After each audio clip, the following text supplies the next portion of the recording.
Hello everyone, it's Old Guardian here. In this Hearthstone The Witchwood preview video, I'm going to take a look at the newly announced priest legendary minion, Chameleos. And Chameleos is really an interesting card. It's a 1-mana 1/1 beast, well, but it's never going to actually be that, except for the turn when you draw it, because it has a special effect. Each turn this is in your hand, transform it into a card your opponent is holding. Well, that might not look too promising at the start. We have had transformations cards before. We have had Shifter Zerus and we have had Molten Blade. And neither of these was really a success. In fact, both of these were complete memes and unusable in any kind of competitive deck. So, if that's the starting point, well, Chameleos has a long way to go. However, Chameleos has some definite advantages over these predecessors. First, think about the card quality that Chameleos is going to give you. Chameleos is always going to give you cards that are something that the opponent has chosen to include in their deck. So the average card quality from Chameleos is significantly higher than that of Shifter Zerus or that of Molten Blade. Just think that against aggro you could hit something like Wandering Monster or Righteous Protector, or against Warlock you could get their Bloodriver Gul'dan. And some pretty interesting options there.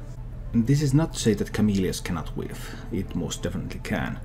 For example, if you see Bloodriver Gul'dan, you know your opponent has it in hand, but you don't have 10 mana yet. Ouch! You can't play it yet, and next turn Chameleos is going to turn into some other card again. What a missed opportunity. Likewise, you may end up getting cards that are suitable for the opponent's deck's game plan, but are not suitable for yours, so they may end up being useless for you. That said, Chameleos also has a second advantage over the other transformation cards, because it actually gives you information. One of the main upsides of Dragonid Operative was not just the card that it gave or the body that it had, which were already huge upsides, but also that you got information on what cards the opponent had and that they were in his deck. And with Chameleos you get information, okay, this is a card that's in my opponent's deck, and actually this is a card that it's my opponent's hand right now. So say you're facing a paladin and they're holding a card, is that card a call to arms? Is that card a Sunkeeper Tarim? These kind of decisions can affect whether you need to clear the board or not. Or against some other kind of aggressive deck. Are they holding Leroy Jenkins in their hand? If they have Leroy, you know they have Burst. So then you might need to heal up or taunt up or something like that, instead of going for riskier plays when you already know what your opponent is going to be capable of.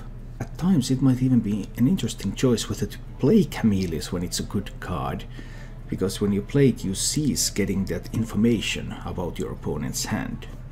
In practice I would expect that when it becomes a really good card you do play it out, of course. So, more relevant cards, information about the opponent. Now we're talking about a card that is miles ahead of Shifter Zerus and Molten Blade. But how good is it exactly? Is it a card that's going to be put in every priest deck? Some enthusiasts are already stating that okay, this is going to be in every single priest deck there is. It's such a good card. It might not be quite all that. Just think about what the card does. It copies cards from your opponent and it gives information about the opponent's hand. So it's a very reactive card. It's a card for an archetype that wants to react to what the opponent is doing and maybe use some of the opponent's resources against him.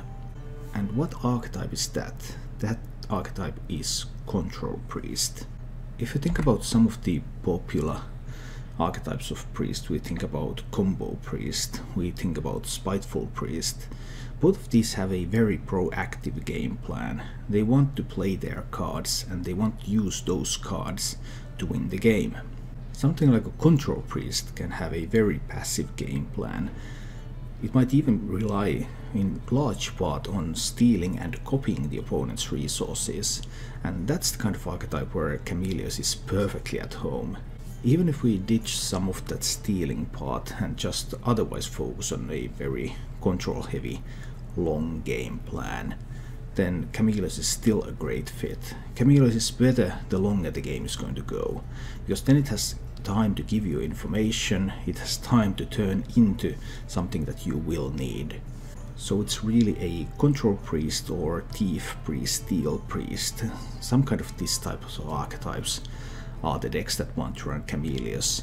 And these more proactive priest decks are probably not going to be interested. That said, Chameleos, very interesting card, and I believe there will be a niche where this card can flourish, even though it's not going to see play in all priest decks. Thank you for watching. If you enjoyed the show, please click the like button and subscribe to my channel for more.